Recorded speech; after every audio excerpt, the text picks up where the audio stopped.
Hey everybody, welcome back to the Quant Trading Room. Good to have you with us today. Today we'll be going over how to obtain free and fast fundamental data from SEC filings.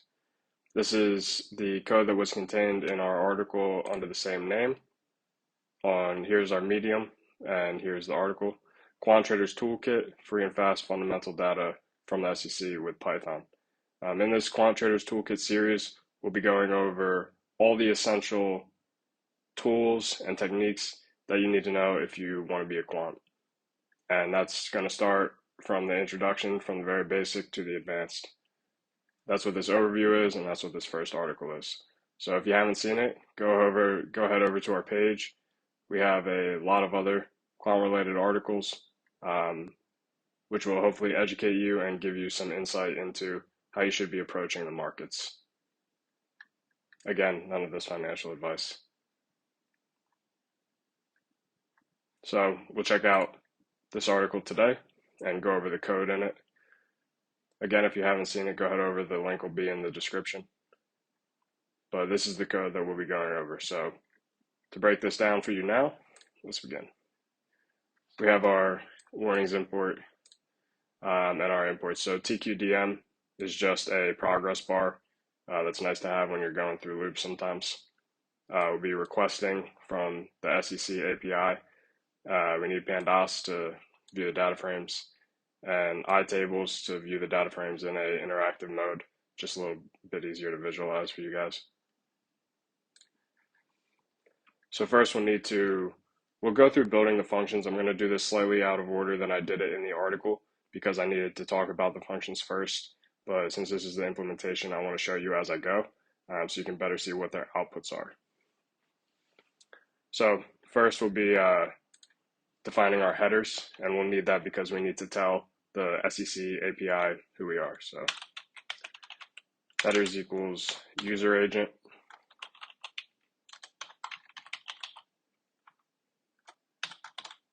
And you'll put your email in here. The SEC website says you need to put your email and a bunch of other stuff. You don't. It actually won't work that way.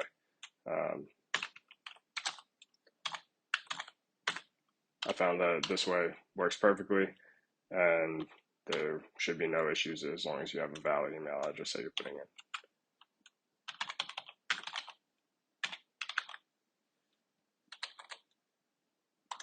So now we have our headers defined. Let's build our first function. We need to get the central index key, the CIK, C-I-K,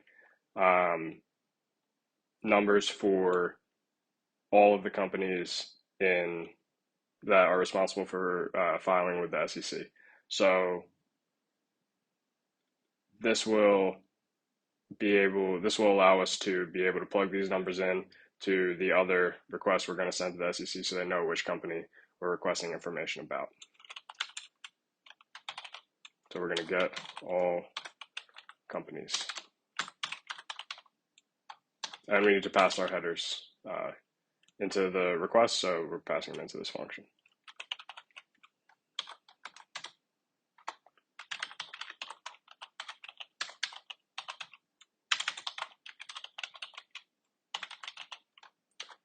And I'm going to copy and paste the SEC URL right now into this request. So there's nothing we need to change about this URL. It gets all the company information, as we'll be pulling the CIK numbers from that. And there we're defining our headers, we're telling them who we are.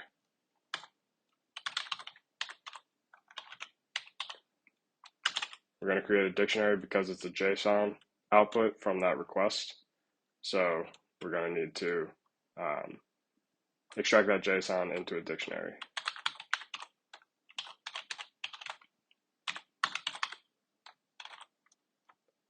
And I'll show you what that dictionary, let me show you what that dictionary looks like right now, just so you have a better idea.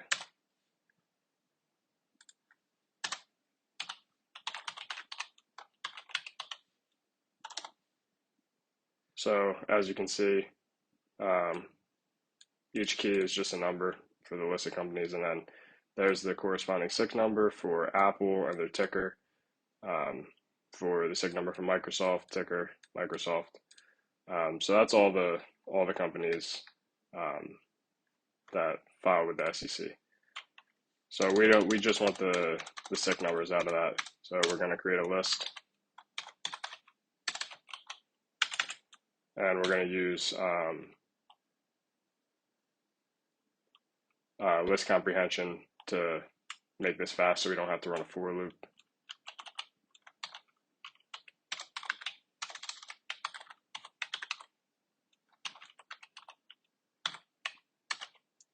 So we're going to reference for each thing, for each key in the company dictionary, we want the SIC string.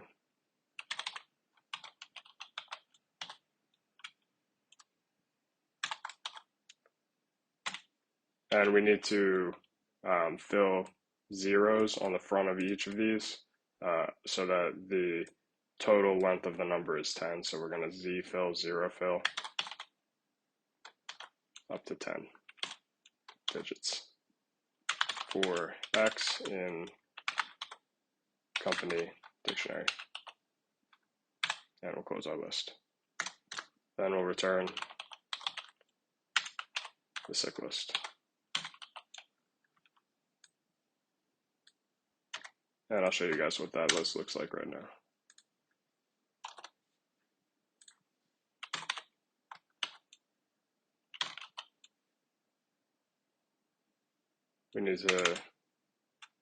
We can't just call that because it returns out of our function. So we need to call the function.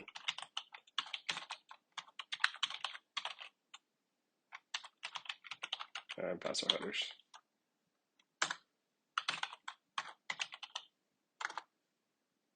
And there's the list. Just the SIC numbers with the zeros added on for every company that we just saw that filed with the SEC. So I'm going to remove this output so we don't have to scroll so far. But that's what we're looking at. So then next I'll show you how to get the filing data for each company by using its SIC number.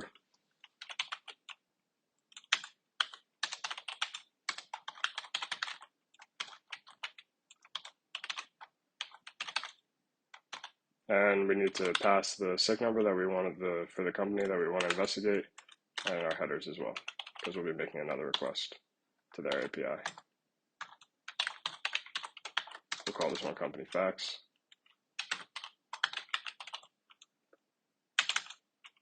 And request.get. Again, I'm going to paste the SEC URL that we're going to be submitting a GET request to. And we did modify this URL just slightly to include whatever SIC we pass into here. So I'll show you how that's adaptable with the function.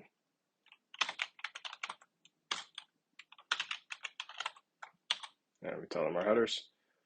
So this just whatever SIC number that we pass from this list into this function will be entered into right here, so the SEC knows which company we're talking about.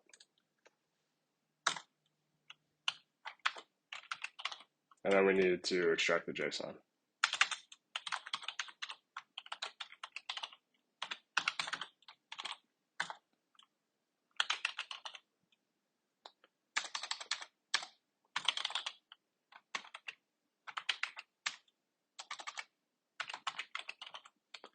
So let me show you what this looks like right now.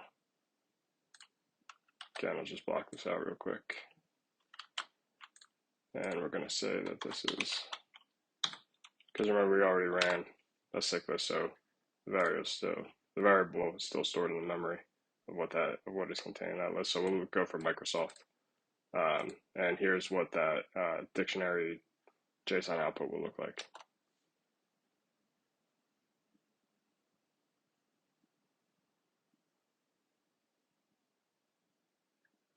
So it's a very long dictionary, as you can see, but there's the SIC number for the company we reference, which is Microsoft. And then you got the facts, and you have all of their, they call them tags, XRBL tags for each like descriptor of the fundamental data that Microsoft provides to the SEC. So I'll show you all of these tags in just a moment as we continue to build this function. But there's one, and then you'll see that the units of that are shares. This is the end date of when they were, making that measurement, the value, the amount of entity common stock shares that are outstanding right there for the fiscal year 2010 and the first quarter of the year. This was filed in the 10Q form, which was filed on October 23rd, 2009. And then just goes on for each filing of this tag and with the numbers, dates, all that, and the quarters, which we'll be using later to build our final data frame, which will contain all this information.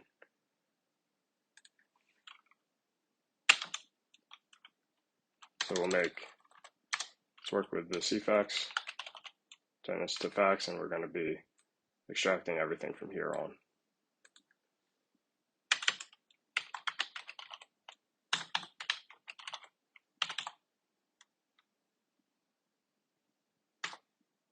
We're going to need a date dictionary so that we can change these Q1, Q2 to actual dates, so we can resample in PANDAS with actual dates on a date time index.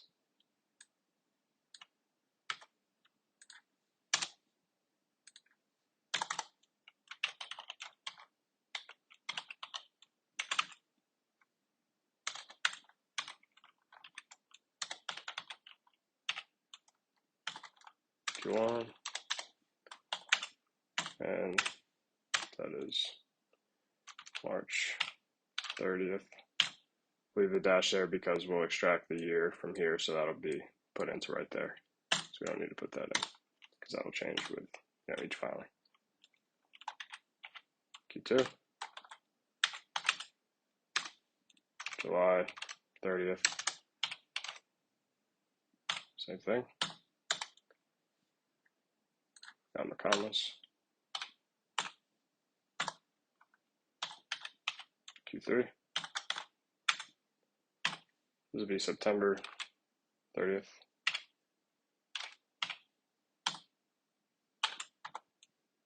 And Q4, they don't file a Q4, they file the end of the year form.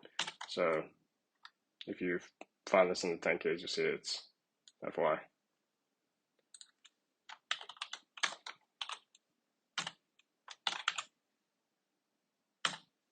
That's 12/31.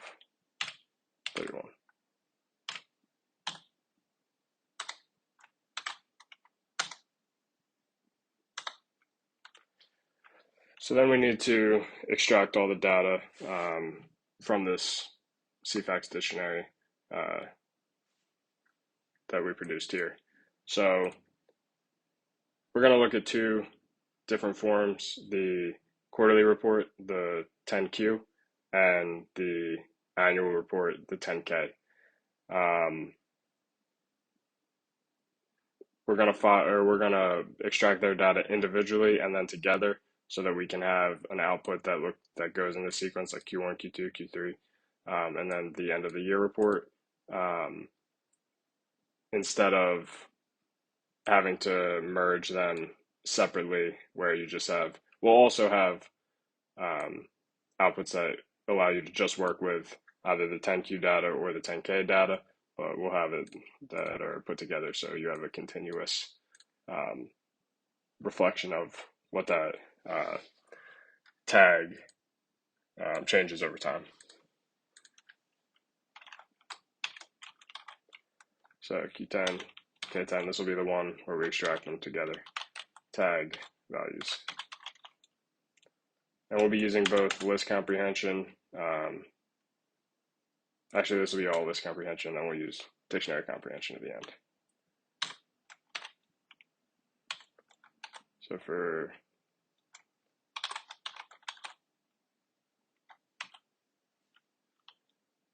T, and U.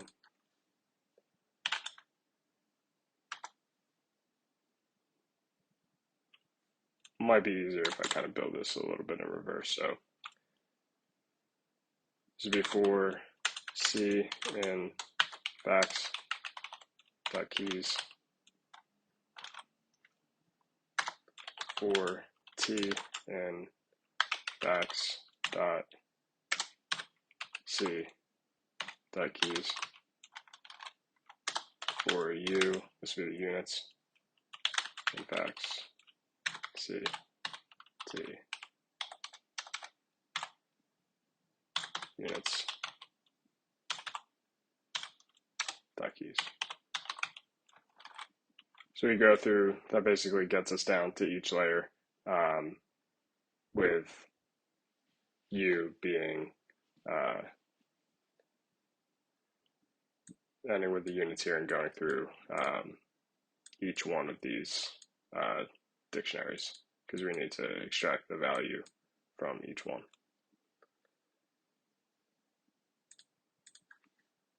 And there we'll close our list.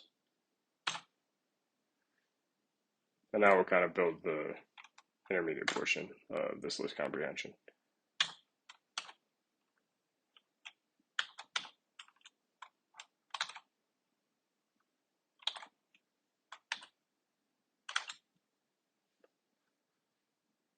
So this is we're going to combine the year here. This is the tag, T is the tag, which we showed here. U is the unit of the tag. So here this would be shares. And then we'll go inside U to get each of these. So for our date dictionary,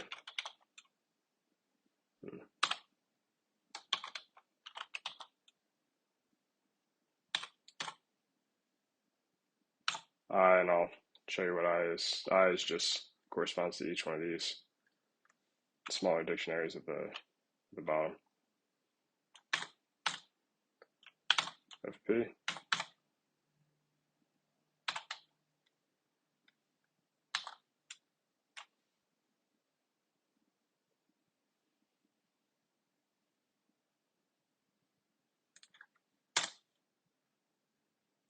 Missed that one right there. I would put in an extra list. And then we're combining FP, which is Q1. That's going to go into here, pull out this, and combine that with the year. So it'll be 1 date.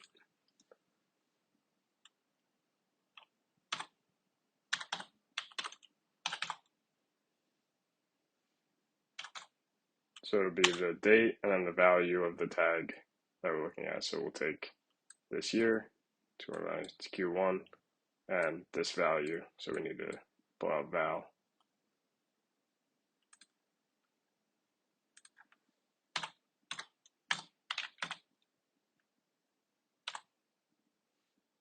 And we need to close a string. This one as well.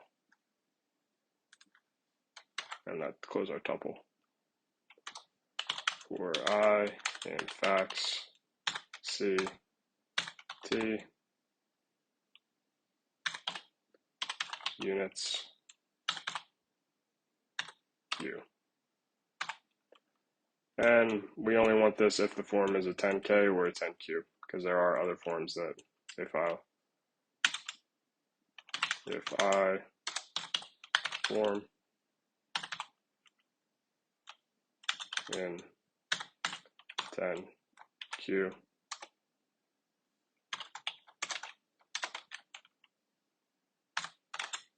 or 10K.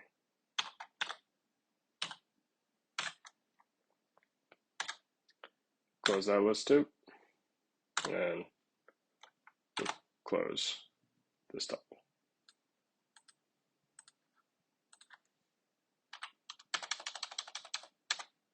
Move these back together.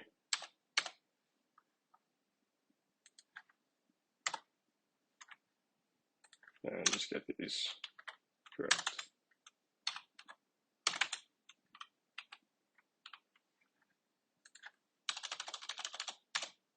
So I'm going to copy and paste this, and then we'll just change some stuff to get them individually. So you don't have to watch me type basically what is the same thing out over and over again. I'll show you what we're changing to keep you on the same page. So for this one, we just want the K10 tag values, or the 10K tag values. So we need to get rid of 10Q. That's it. And that'll come out with the same format that I discussed here, which you'll see in a second. And we'll do this again.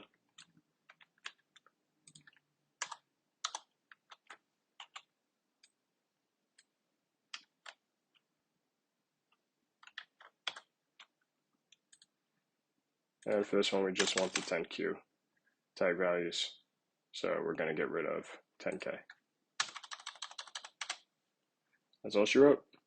Then we're going to create our dictionary to store all the lists that come out of these list comprehension blocks. So this is filing data.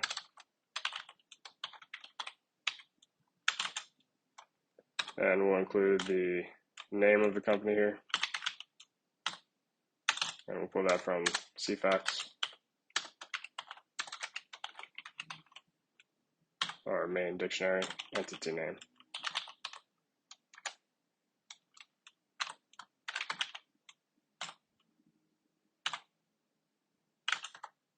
And with the SIC that we used, we'll just bring it back.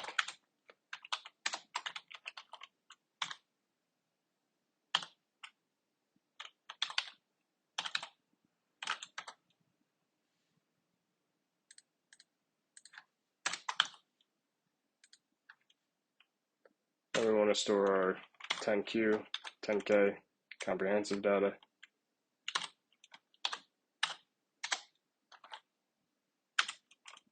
And here's where we use the dictionary comprehension. So create a dictionary for key value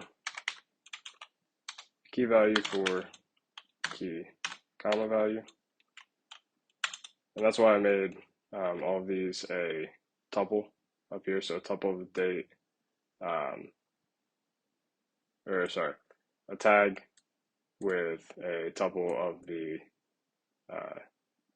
list and, or the date and the value. For KV in Q10, K10 tag values.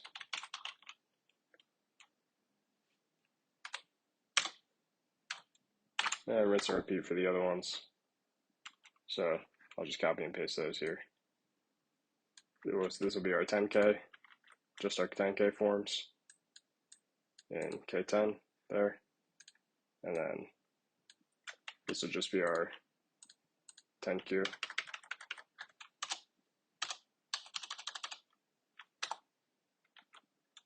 Right there. And we're referencing the Q10 tag values. Close our dictionary and return the data.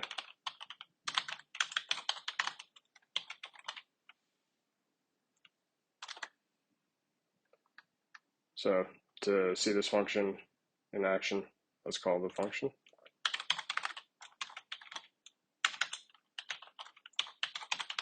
Define data SIC. And we'll choose Microsoft again. That'll be the SIC we want to look at, and headers. Print it out.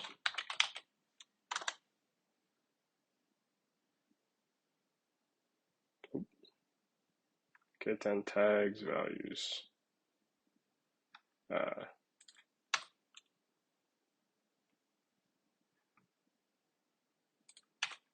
Whoops. All right, should have all S's on those. Not looking at one tag, looking at all the tags. There we go.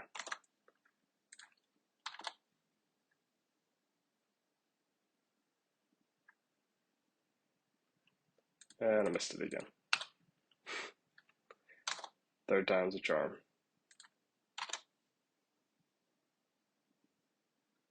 Great. So here we have the name of the corporation, so Microsoft, the SIC number, and this is the list of tags in both 10Q and 10K forms and their values. So starting with that entity, common stock shares outstanding that we saw with the unit shares, start the dictionary with that as our key, and then we have a list of tuples with the date and the corresponding value of this tag at that time. So date value, list of tuples in a dictionary with the tag for both 10Q and 10K forms. And then if I were to show you just the 10K tags,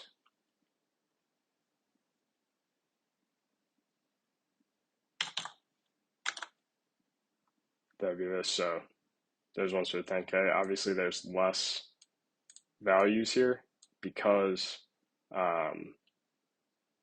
the other ones are filed quarterly. This is filed yearly. This data dates back to 2009, and not all tags are declared every filing.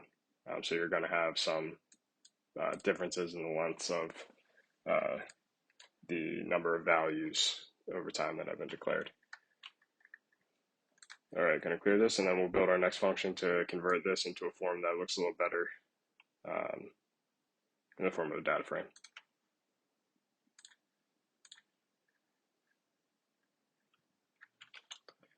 Define another function, convert dictionary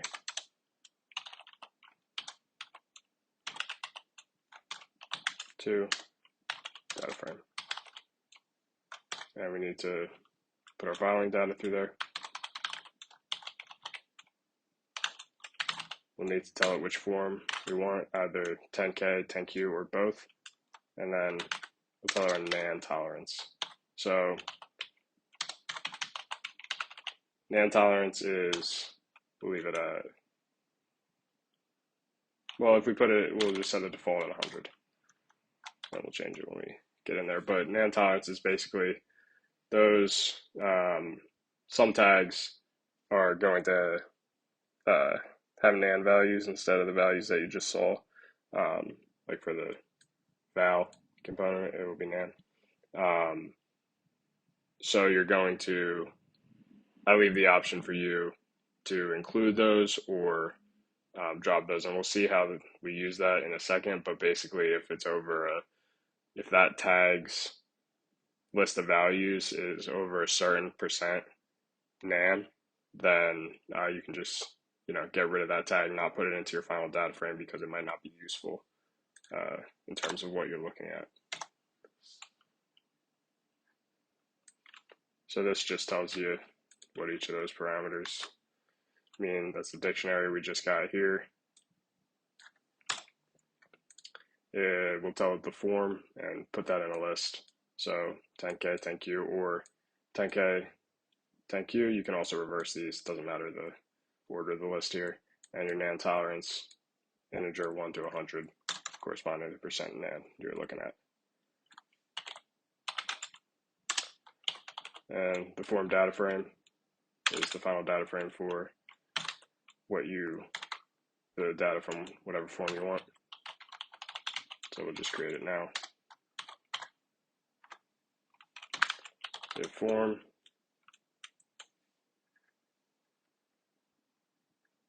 I'm going to show you the, I have it last in the code in the article. I'm actually going to switch that around because I think this is just easier for you to see. So I'll change it in the article, but it's not too big of a difference. Let me show you this from scratch here though. So if the form, we'll build both first, is what I'm trying to say.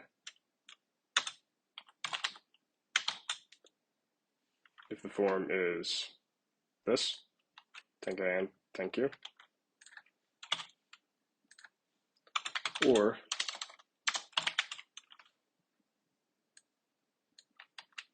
the form that you tell it is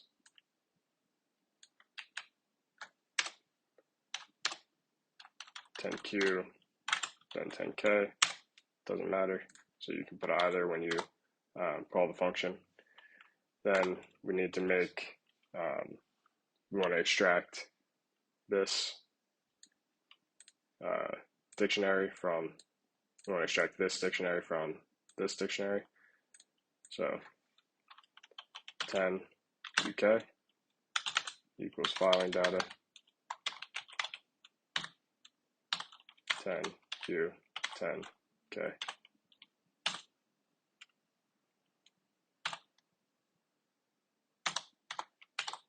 For I and here's where we use our progress bars TQDM 10 QK dot keys. That's each tag we're going through. We're going to check the length of the tag. So if len 10 QK for each tag is greater than 0, we want it to progress and create a data frame that will merge with our form data frame to add each of these tags on. Some of the tags don't have any values, they're just there. That's why we're doing this, so you don't get a list of, or just a whole column of nans in the final data frame.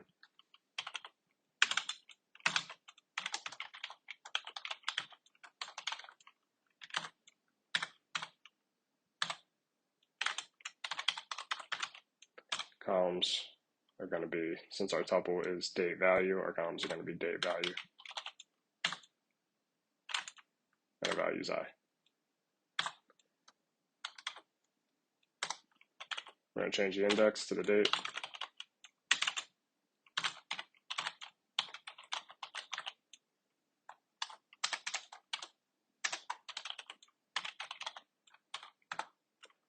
And then we're going to drop the date column.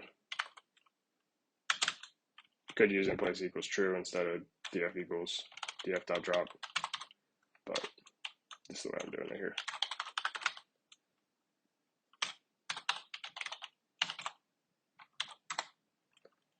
And then we're going to resample to quarterly so that it just organizes this in a ascending order if it's not already, and matches the, takes any nans like out completely, which you'll see.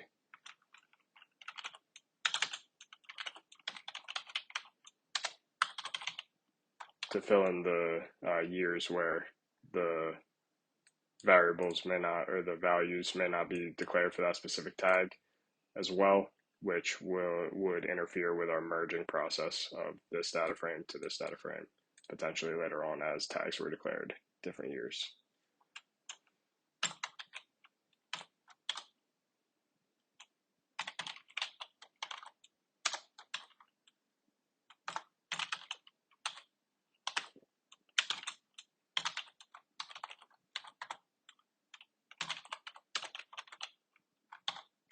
Here's where our %nan comes in.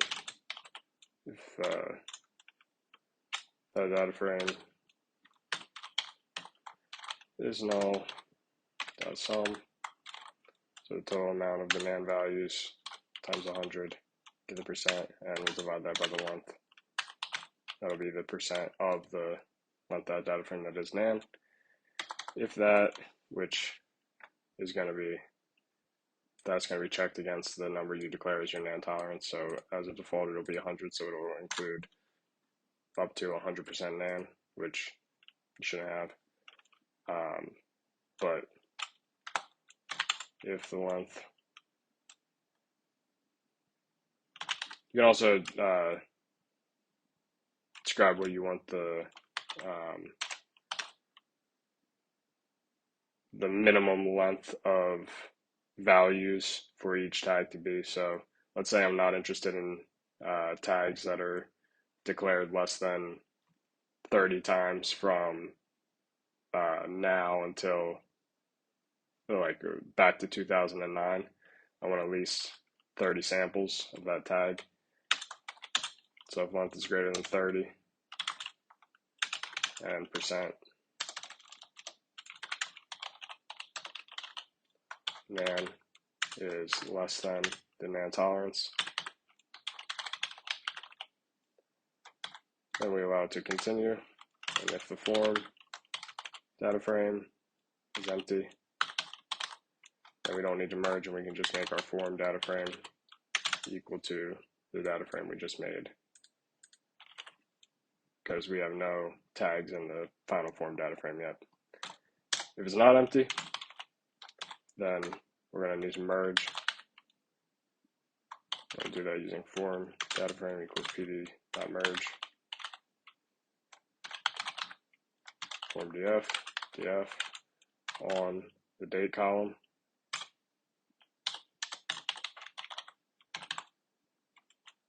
and which is the index, and how we want to keep all the indices for each data frame, which is why we resampled, so that they have the same length, and then we'll how outer. That'll allow us to keep both, all the values for both.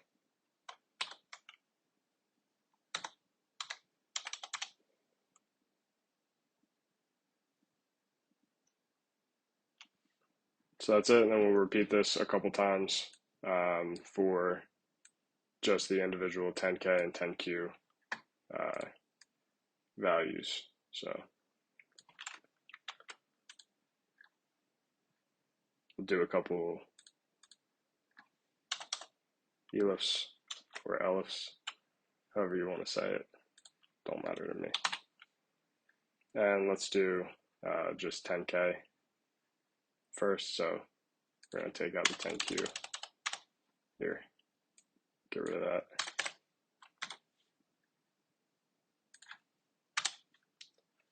So just do that. We're only looking at 10Ks.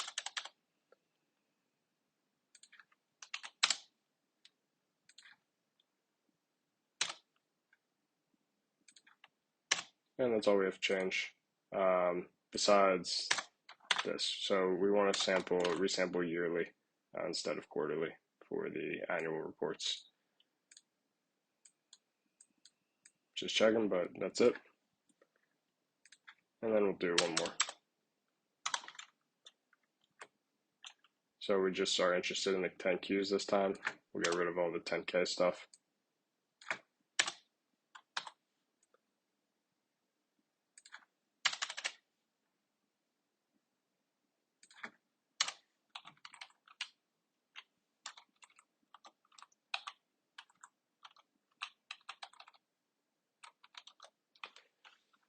And we're still going to sample quarterly for the quarterly reports.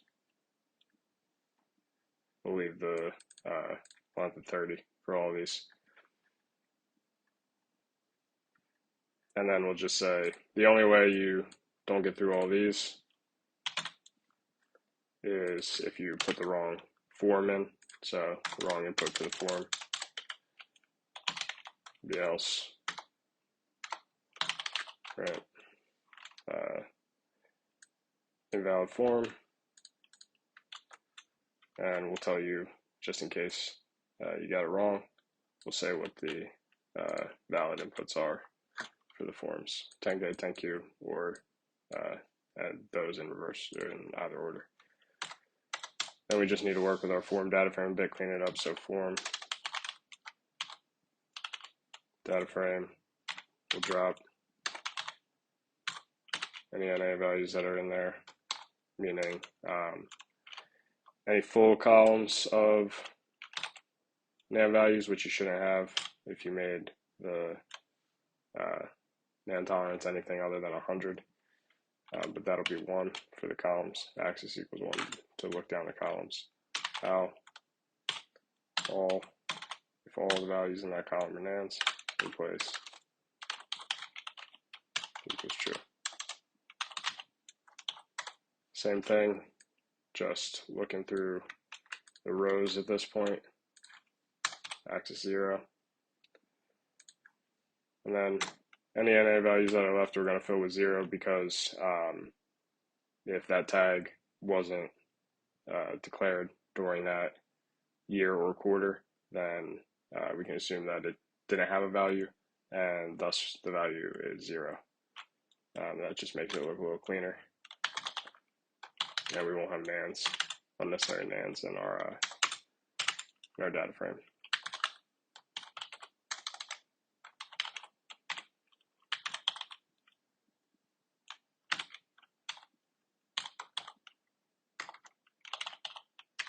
We're going to return the form data frame. Let's just look it over, make sure we got it right. Looks good to me. And then we're going to print it out. So let's call our function convert dictionary to data frame, pass the following data. We're going to be interested in both the 10K and 10Q forms, but try it out, try each one individually, see the difference in the output, mess with the functions if you want, change the NAND tolerance, all that. I left this pretty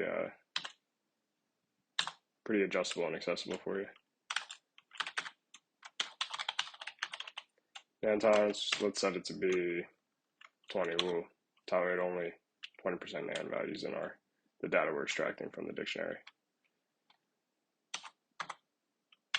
And we'll print it out.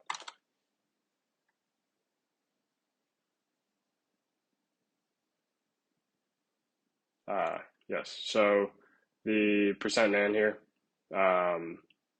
needs to be indexed to 0 because it's actually a series that it comes out as. So we'll do this for all of them. And that's just the raw number that it returns.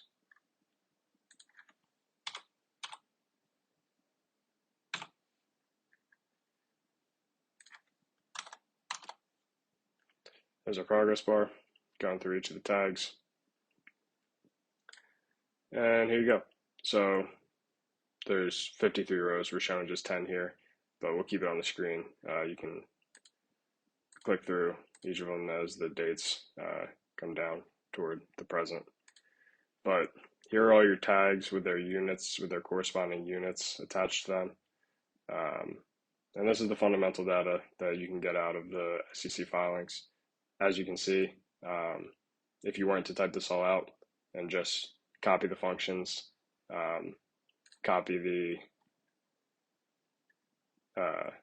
put this in first, put all your functions in, and then call all the functions using that, and it'll spit it out really fast for an individual company, and pretty fast if you want to create a loop that'll produce a data frame for however many companies you want to look at based off their SIC numbers. I'll show you more tags. So it went through 543. It probably didn't take all 543 because of our NAND tolerance and length adjustments. But there's quite a bit of data. I guess for some of these, the early on years, they didn't have those. Maybe those came later. But you can see there's plenty of data for you to work with. Mess with it however you like, and let us know if you found this interesting, if you like more content like this, what you would improve, any changes you make. We'd love to hear from you. All right, that's it from the Quant Trading Room. Check out our Medium for more Quant Traders Toolkit articles, as well as some higher level articles in our other series, such as our quantum computing series that we'll be churning out over the weeks right now. With the first one being boldly going beyond classical limits in financial markets as an introduction to quantum computing, and then building upon that in the second part. It's really interesting, and highly encourage you to pursue that knowledge and become a quant. All right, take care.